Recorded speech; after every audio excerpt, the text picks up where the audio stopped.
to enjoy Grandma's good cooking. She had this humongous dining room table that was big enough to seat probably 16 people. I had so many aunts, uncles, and cousins that we would take it in turn to sit at the table. Money was tight for everyone, but Grandma always made Christmas a happy time.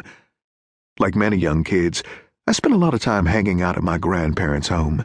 Their house was much bigger than ours, and there was always one or two cousins hanging around that we could go on an expedition for hours and hours without ever being bothered. Grandma smoked Virginia Slims, those long busters in a green-colored pack. Years later, when she would sadly die of lung cancer, I would remember holding those packages of death in my hands. A cigarette and a tab soda. That was Grandma's vice. She would always send me to get them at the corner store, which she referred to as the Chinese man's store.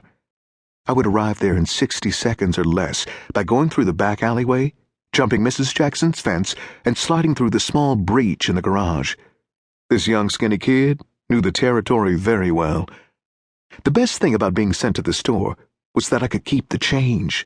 The cigarettes were 50 cents, and the soda was 30 cents, so the calculation was easy for the young kid who was good at math to figure out how much change he got to keep. I then did some wheeling and dealing to select from everything sweet and chewy in the store. The Asian guy standing behind the plexiglass was always frustrated by my indecisiveness. He couldn't understand why it was such a difficult decision every time. Those days at my grandparents' place were the best. I was a kid with an inquisitive and curious nature. My mom let me sign up for all sorts of sports and hobbies, hoping that one would stick and maybe give me the escapism and encouragement I needed. She even signed me up to the Boy Scouts, but nature and outdoors life wasn't for me. It must have cost her dearly for the uniform and all bits, but, poor as we were, she was trying to give me as normal a life as possible. As far back as I can remember, Pops was a corrections officer at the Baltimore City Jail, now known as the Baltimore City Detention Center. He would leave the house around 10 p.m. at night to make it to the unenviable graveyard shift by 11 p.m. To prepare for his shift, he would take a quick shot from a brown paper bag. Even when I was very young, chronic alcoholism weighed heavily on him. On his days off from work, he was usually home watching the television. One television set was the maximum in the homes of lower-income folks. Only a chosen few were allowed such luxuries as color, so of course ours was black and white. The picture came in clear, as long as there was enough aluminum foil wrapped around the antenna. You also had to have a long piece of wire attached to the tip of the antenna as it hung out of the window. What a contraption that was. Of course, my father controlled what we watched. If he didn't want to watch it, we didn't get to watch it. I knew there was a problem with my pops from a very young age. He was not like all the other fathers in the neighborhood.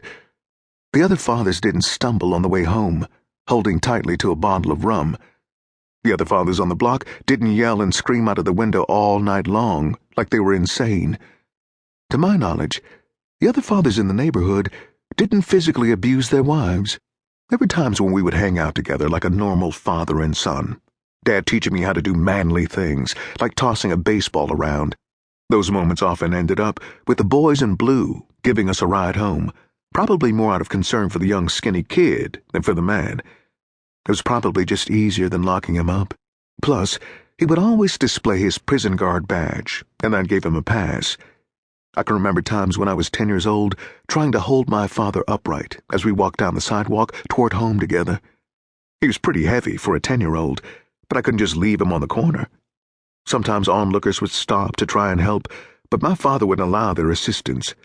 Other folks would look on in disgust as he fell to the pavement. I can remember an old lady once saying to him, "You need to get your drunken ass up and get that little boy home." She was a wise woman, but he was too smashed to even respond. I would pray that we could make it home, or just get close enough to the house so that I could run and get my mother to help. The only thing I wanted was a father like all the other kids in the neighborhood. But that would never happen. As I got older, one of the hardest things for me to deal with was my friends and neighbors seeing my dad laying out in the middle of the street, drunk. It was mortifying. You can imagine the damage this did to my self-esteem. This happened far too often. There were times when I thought that he was making a spectacle of himself intentionally. I thought that he had more control over